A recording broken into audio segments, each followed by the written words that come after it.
Ya, kita beralih ke informasi lainnya pemirsa. Anggota Komisi 8 DPR RI Atalia Praratia mengunjungi korban dugaan kekerasan seksual oleh tersangka Dr. Residen Priguna Anugrah Pratama. Atalia memastikan korban akan mendapatkan pendampingan hukum.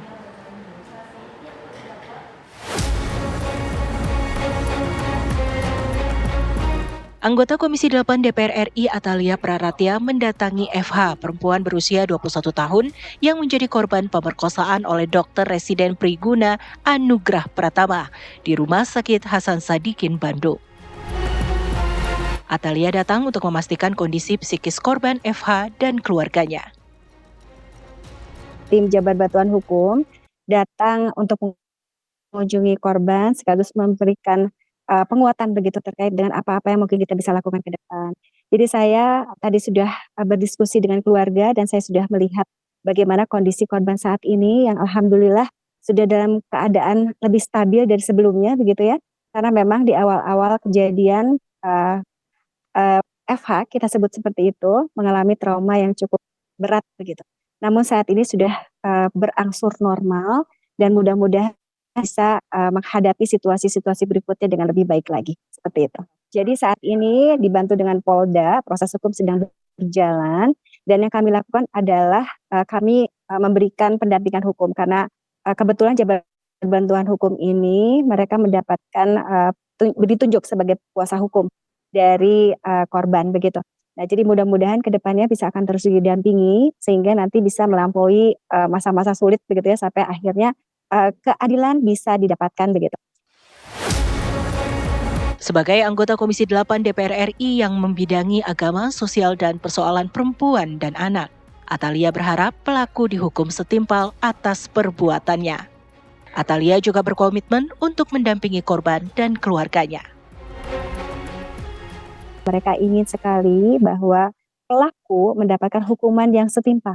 Nah, kami juga bersama dengan Jabar Bantuan Hukum ini menggali dari undang-undang yang ada terkait dengan undang-undang TPKS yang ada begitu ya, sehingga kita bisa memaksimalkan terkait dengan bagaimana sanksi hukum yang akan diberikan kepada pelaku. Dari pihak kampus pun sudah mengkonfirmasi kepada saya bahwa yang bersangkutan sudah dikeluarkan menjadi seorang mahasiswa dari Universitas Padjadjaran dan Jatinangor.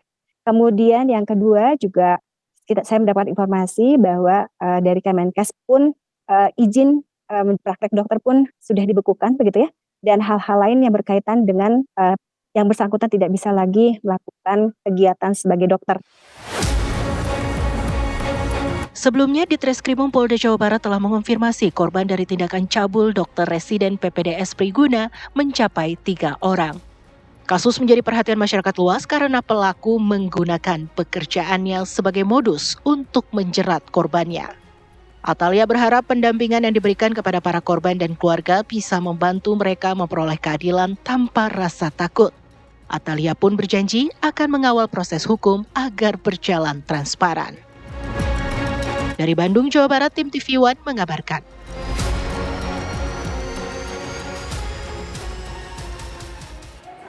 Pemirsa, Ditreskrimum Polda Jawa Barat telah mengkonfirmasi korban dari tindakan cabul Dr. Residen PPDS Priguna mencapai 3 orang.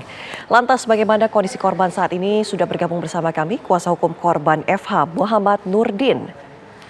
Selamat siang Pak Nurdin. Siang Mbak Ana. Pak Nurdin, bagaimana dengan kondisi FH saat ini Pak?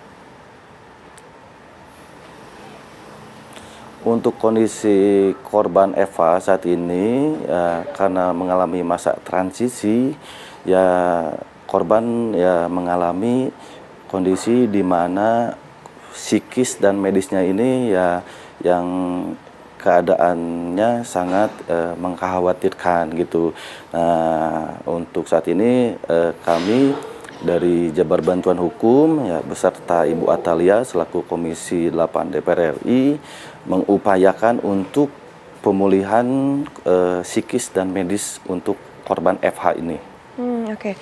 Pak, upaya hukum yang kemudian akan terus dilakukan saat ini memang proses hukum sedang berjalan apa Pak?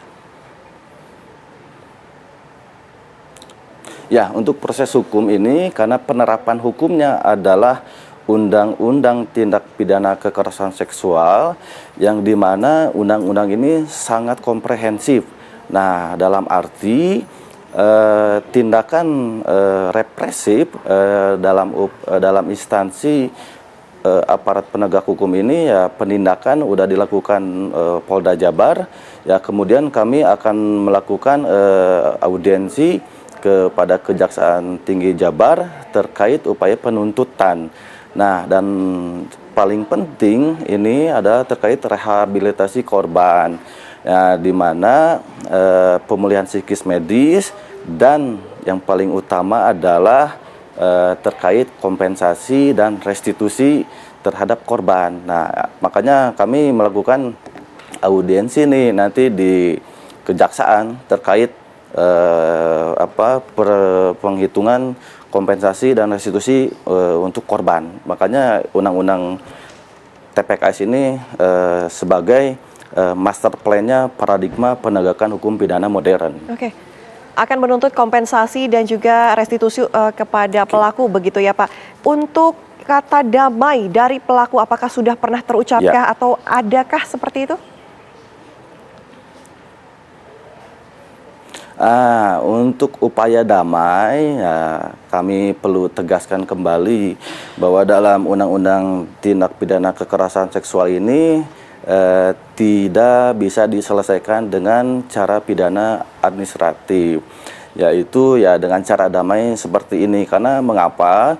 Karena kekerasan seksual ini kalau dalam bahasa hukum pidana itu graviora delicta.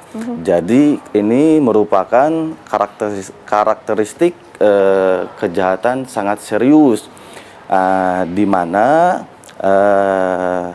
90% korbannya adalah perempuan dan anak. Kemudian perempuan dan anak ini termasuk kelompok rentan.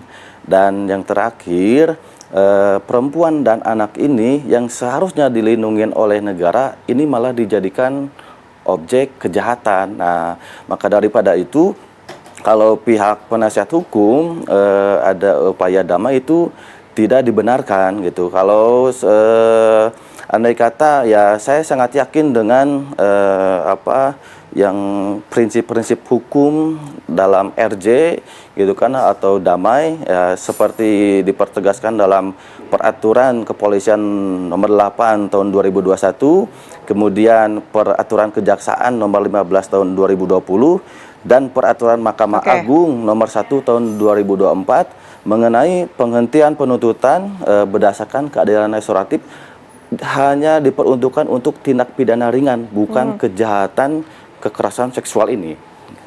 Oke.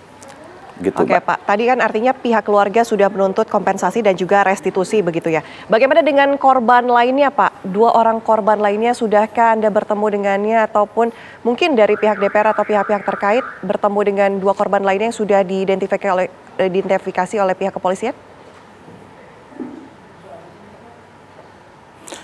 Untuk saat ini kami mengupayakan coba berkomunikasi dan berkoordinasi dengan pihak Polda Jabar. Kemudian biasanya dari pihak Polda Jabar itu mereka asesmen ke Dinas UPTD PPA terkait konseling pemulihan psikologis untuk korban kekerasan seksual ini. Baik. Terima kasih Pak sudah bergabung bersama kami di Kabar Siang. Kami harapkan juga korban ini mendapatkan apa yang diinginkan oleh pihak keluarga, tentunya juga dari korban. Segera psikisnya pulih kembali. Selamat siang. Ya. Pemirsa, polisi masih terus mendalami motif calon dokter spesialis anestesi Priguna Anugrah untuk memperkosa pasien dan juga keluarga pasien dengan modus membiusnya terlebih dahulu. Dari pemeriksaan terbaru, tersangka Priguna ternyata memiliki kelainan seksual fetis ketertarikan kepada wanita yang tak sadarkan diri atau wanita pingsan.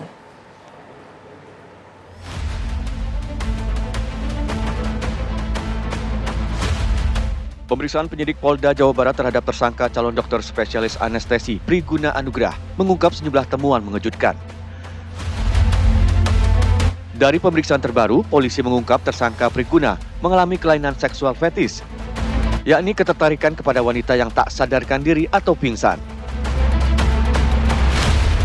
Si pelaku sudah memberikan keterangan bahwa dia melakukan semua perbuatannya terhadap korban. Jadi dengan melakukan pembiusan terhadap korban, kemudian melakukan perkosaan terhadap korban. Jadi psikolog sendiri sudah menyatakan bahwa memang pelaku ini memiliki kelainan perilaku seksual, Mbak. Modus tersangka Priguna yaitu membius korban dan kemudian melakukan perkosaan pada 18 Maret 2025. Tersangka juga mengaku nekat melakukannya karena menyukai tantangan. Jadi untuk motif dari pelaku PAP ini, pada saat kita lakukan pendalaman pemeriksaan terhadap tersangka, bahwa tersangka PAP ini mengakui atau menyatakan bahwa yang bersangkutan suka tantangan. Jadi suka tantangan. Oleh karena itu penyidik tentunya mengingat jawaban dari tersangka demikian, sehingga merasa penyidik perlu untuk melakukan pemeriksaan secara psikologis terhadap si tersangka ini, karena tidak sewajarnya bila jawabannya karena suka tantangan sehingga melakukan perbuatan tersebut. Saat akan ditangkap di apartemennya di Bandung pada 23 Maret 2025 lalu, tersangka juga berusaha bunuh diri. Sempat demikian, jadi yang kita dapat informasi bahwa betul bahwa pelaku sempat memang mau melakukan percobaan bunuh diri. Polisi mencurigai tersangka tak hanya kali ini melakukan tindakan bejatnya, sehingga kemungkinan ada lebih banyak korban lagi. Dari Bandung, Jawa Barat, tim TV One mengabarkan.